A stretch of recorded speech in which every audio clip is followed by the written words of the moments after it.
Assalamualaikum warahmatullahi wabarakatuh. Puji syukur kehadirat Allah Subhanahu wa Ta'ala yang telah memberikan kita kenikmatan pada kesempatan kali ini. Salawat serta salam selalu tercurahkan kepada junjungan Nabi Agung Muhammad SAW. Teknologi sudah tidak asing lagi bagi kehidupan sehari-hari. Maka teknologi telah masuk ke dalam kehidupan sehari-hari loh. Nah, setiap orang pasti melakukan aktivitas dengan teknologi. Sesuai tujuan awal terciptanya teknologi adalah sebagai alat yang mempermudah pekerjaan orang agar menjadi lebih efektif dan efisien. Hal tersebut yang membuat teknologi akan terus ada dan tidak dapat kita hindari. Pada awalnya, teknologi hanya berupa kapak yang terbuat dari kayu dan batu yang biasanya dibuat untuk berburu dan memecahkan sesuatu. Seiring dengan berjalannya waktu dan kebutuhan manusia, maka teknologi mengalami perubahan yang cukup signifikan. Karena begitu pentingnya teknologi, maka para ahli membuat garis waktu tentang teknologi ini. Yang pertama adalah revolusi 1.0, di mana di sini ditemukan mesin uap. Lalu yang kedua adalah revolusi 2.0 yang ditemukannya listrik. Yang ketiga adalah revolusi 3.0. Nah, di sini mulai ditemukannya komputer. Lalu saat ini adalah revolusi 4.0, yaitu ditemukannya internet dan teknologi digital.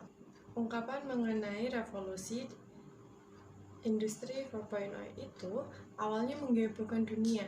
Ada yang menyebutnya juga revolusi 4.0 sebagai era disrupsi, di mana era ini banyak perubahan-perubahan yang signifikan karena kemajuan teknologi, di mana banyak tatanan kehidupan manusia yang berubah karena teknologi ini, di mana tatanan masyarakat lama berubah dan membentuk suatu tatanan masyarakat baru.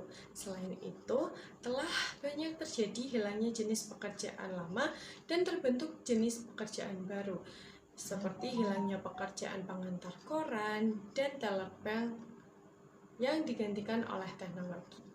Dalam hal ini, teknologi yang baru dapat mengubah susunan teknologi yang lama, sehingga dapat mengubah suatu tatanan, baik dalam pemerintahan, pendidikan, transportasi, dan lain-lain.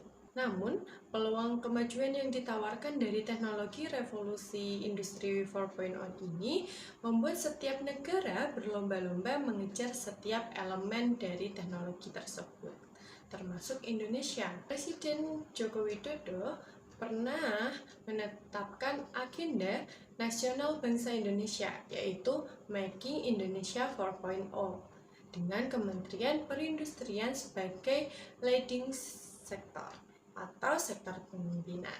Dengan kemajuan teknologi yang cukup mengkhawatirkan ini, maka ada hal-hal yang perlu diperhatikan dan perlu diamati dalam setiap perkembangan teknologi tersebut. Seperti contohnya, hilang peran manusia sebagai pusat kendali dari teknologi, sehingga teknologi dapat mengambil alih kehidupan manusia dan membuat tatanan yang baru. Lalu, bagaimana peran pendidikan dalam mempersiapkan masyarakat dalam menghadapi society 4.0 ini? Dalam Forum Ekonomi Dunia telah menetapkan bahwa manusia memiliki 3 atau lebih kemampuan utama.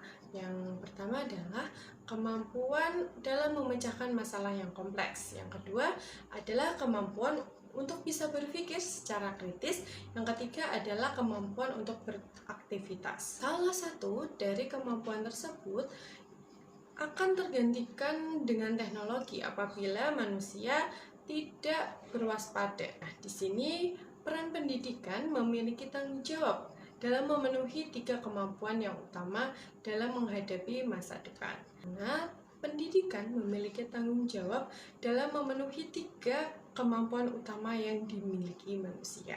Di sini anak-anaklah yang memegang peran penting dalam membangun keseimbangan teknologi yang ada. Anak-anak perlu dibekali dengan pengetahuan yang cukup mengenai teknologi, mengapa adanya teknologi, dampak negatif dari adanya teknologi, dan bagaimana caranya menggunakan teknologi. Peran pendidik di sini sangatlah penting. Mengapa? Karena mereka memberikan edukasi serta arahan kepada peserta didik bagaimana cara mengelola teknologi tersebut. Dengan adanya koneksi internet yang mendukung keberadaan teknologi, memungkinkan pengajar dan peserta didik untuk mencari bahan ajar, diskusi, atau pembelajaran melalui video dengan mengakses berbagai situs yang tersedia secara gratis. Dalam penggunaan teknologi, siapa saja bisa menggunakan, namun harus bisa memberikan manfaat bagi siapa saja. Cukup sekian. Saya Najwa Aulia Khairunisa, S2A NIM 230203 627. Sampai jumpa.